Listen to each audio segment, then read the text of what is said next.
Bobby, we can go ahead and let you have an opening statement, and then we'll open up to questions. Well, got to give credit right away to Arizona and how they played. Their interior players were outstanding tonight. There's a reason why they're considered maybe the best tandem on the front court in the country, and they were really good. They had other guys that stepped up, made shots. Henderson was very good tonight, hit some timely threes. I'm really proud of our team. I had a vision of, and I could see us cutting down the nets, and it just didn't come to fruition. I thought we were in decent shape at halftime, although early in the first half we were stuck on 18 for a little bit. We struggled to put some points on the board, but we were within striking range, and we were still there. 5 or 6 points with around 6 or 7 minutes left, and I think to a degree the 3 straight days may have taken its toll late, and we kind of ran out of steam. Our style, I don't think, is conducive necessarily to playing multiple days in a row. Just how we press and how much energy we exert on defense. I think if we were a slower pace, slower tempo team, we might have had a better opportunity to have a chance tonight. But again, they're an elite team, and certainly it's going to be a hell of a game tomorrow night with UCLA and Arizona. Okay, we'll open up for questions. Start here in the front on the left.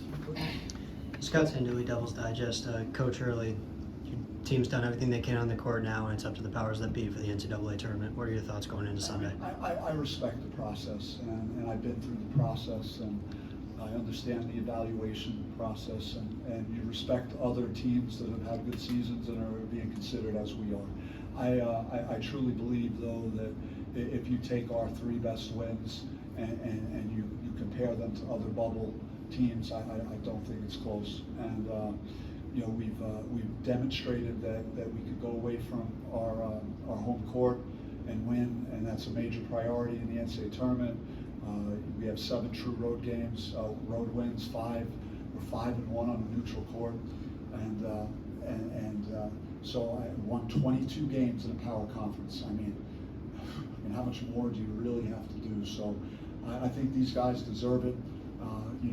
And the other thing is there's quad 1 wins, and then there are really good quad 1 wins. Anytime you go on a neutral and beat Creighton, or you beat USC on a neutral, or you go to Arizona and win. I mean, those are serious wins. They're not sitting on your home court gobbling up a quad 1 game. So I'm hopeful with all the things I stated that that we would have a really good chance to get in the NCAA tournament. Questions? Here in the 3rd row. Alex Wakefield, State Press. So if by chance you're not selected to be in the NCAA tournament, have you thought about whether you accept an invitation to the NIT? I mean, we're all in, assuming that what we've done, again, in a power conference, winning 22 games and losing 12. We're not a team that lost like 14 or 15 games and didn't even reach 20 wins. I mean, that's a lot of wins and a lot of good wins, to deny us of that. So that's where our focus is right now. Chris in the front right. Chris Carpenter, another source for Bobby and Warren. You touched on it a little bit there, Bobby, with cutting the lead down to 4 points or 5 or whatever, and then they had a couple more transition, and Ballo kind of did his thing. Can you just talk about that sequence, and also, Warren, your perspective on that? Yeah, Ballo's a handful, and when they're making shots, it gets really tough. And Henderson was, and Ramey's always a threat. We were able to plug the floor a little bit on Creaser because he appeared to still have some effects with the shoulder, so we were not really guarding him like we normally would. So I think that had something to do with it, like just their effectiveness in the paint. We won the paint at Arizona when we won there, and we weren't able to do it tonight, and that was a big part of the game. There were a couple of transition plays that I thought were key, and Frankie made a lot of plays out there for us, and he's been great all year. The missed dunk, and then I think we had another possession in transition that we had a turnover, and I think it was kind of in a back-to-back where they were getting a little shaky with turning the ball over. We weren't able to capitalize. Yeah, credit to Ballo. He's obviously a really good player. it's a handful, like Coach said, and I just felt like today he did a really good job. And I felt like the last two matchups, I definitely had the, I felt like I played better one-on-one, but credit to him, he's a great player. Front row, far right. Jake Stewart, Arcade Sports. Bobby, when you kind of look at the second half, Frankie seemed a little bit more aggressive to open up. Was that a message that you spoke to him at halftime to be a little bit more aggressive and attack the basket? Yeah, we were getting great, production from that position. Jemiah came in the first half and gave us a big lift and had some really good minutes, some shot making, good defense, and he was good throughout the entire game, Jemiah. But Frankie, at the end of the half, I wanted him to take like a 15, 17 footer. He had it and he passed it up and we didn't get a shot or a good shot at the end of the half. And so I said, hey, you got to trust your shot and take those shots if they give them to you. Don't let them disrespect you. I know you can make the shot. And he trusted it and hit a few. But he's got to do it because the defenses shouldn't treat him that way. He's too good of a player. He's got to trust his shot and take it. Second row in the middle. Sam New, Cronkite Sports. Can you expand on what Jemiah has done these last few days? Played some of his best basketball this year.